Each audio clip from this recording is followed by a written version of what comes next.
Hi, I'm Laura Mize, pediatric speech-language pathologist, and I'd like to share with you TeachMeToTalk.com's therapy tip of the week. It's still February, and I have another couple of cute ideas for you to use for therapy sessions that are holiday related. The first one is making an I Love You book. And there's a little trick to this book. We're going to make it with flaps. And again, what toddler can resist of lift the flap book? So let's talk about how to make these. First of all, I want to caution you to keep it really simple. The reason that we want to not target making a book with 50 pictures is because you want to keep the child with you. So just pick a few things that the kid really likes. For this little book, for this little guy, I've gone with a picture of Mama, a picture of Daddy, and a picture of the child's favorite movie, VeggieTales. So you'll get to see those pictures in a minute. How you want to make it is you want to really consider durability when you're choosing your materials. I used this cool folder that I bought on clearance last week at an office supply store, and then I used cardstock or thicker paper for the pages. I want this book to hold up for more than 5 minutes during the session and hopefully beyond that.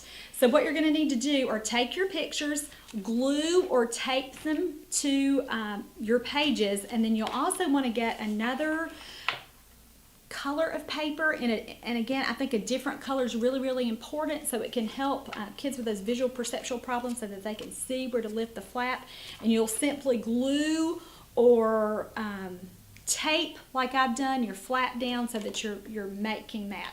The reason that this is so fun, again, is because it creates some excitement and some anticipation.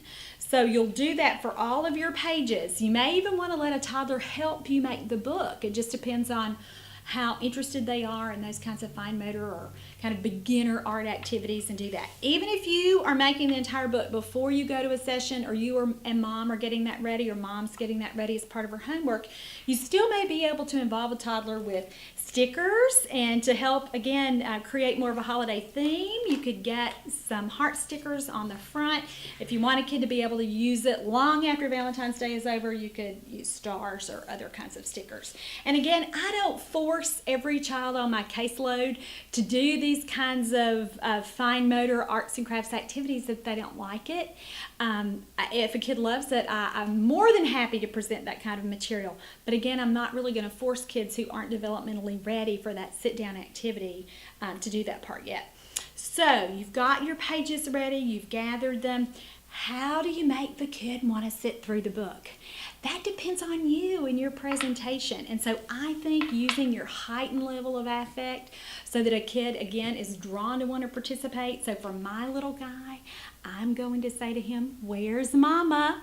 Where's Mama? Where's Mama?" Boo! And show him this picture. And again, this kid likes books, so I think he'll be naturally drawn to that. But this is even more appropriate for kids who don't like books yet, and you're really wanting to build that attention there and give them a reason to pay attention.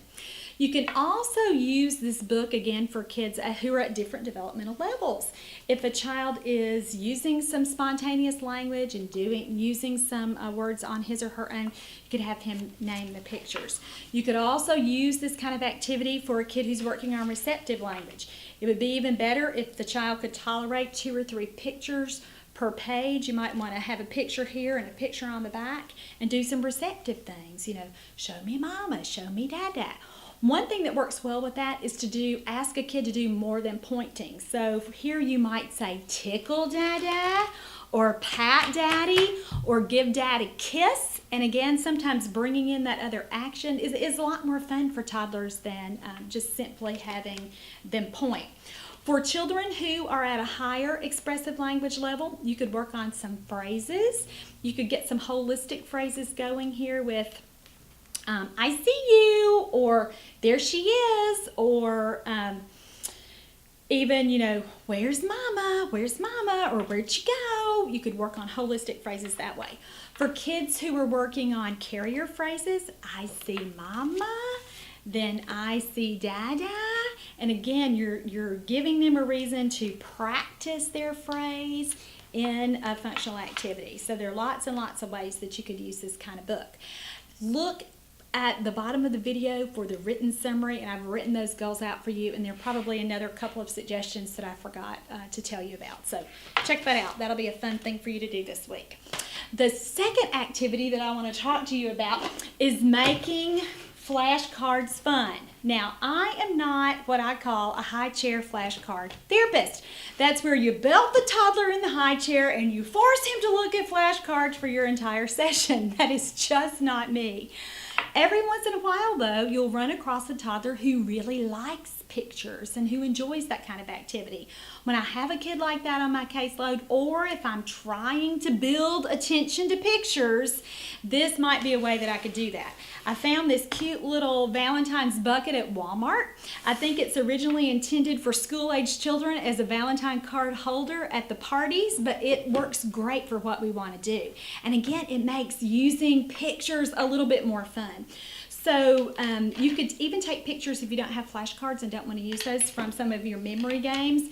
I've even dropped puzzle pieces in a bucket like this. And again, tons of fun for toddlers because they really like the whole putting things in and taking things out of containers. More often than putting things in is I'll already have some pictures in the container. And what I do to kind of create excitement and anticipation is really shake the container up and get the kid really, really excited about what might be inside. And then this opening is just large enough for a little toddler hand to go inside and pull some things out. And so again, you've created a much more developmentally appropriate atmosphere and a way to use pictures that's going to be more enticing for a young child. That's it for today. Thanks so much for joining me. I'm Laura Mize with TeachMeToTalk.com's Therapy Tip of the Week.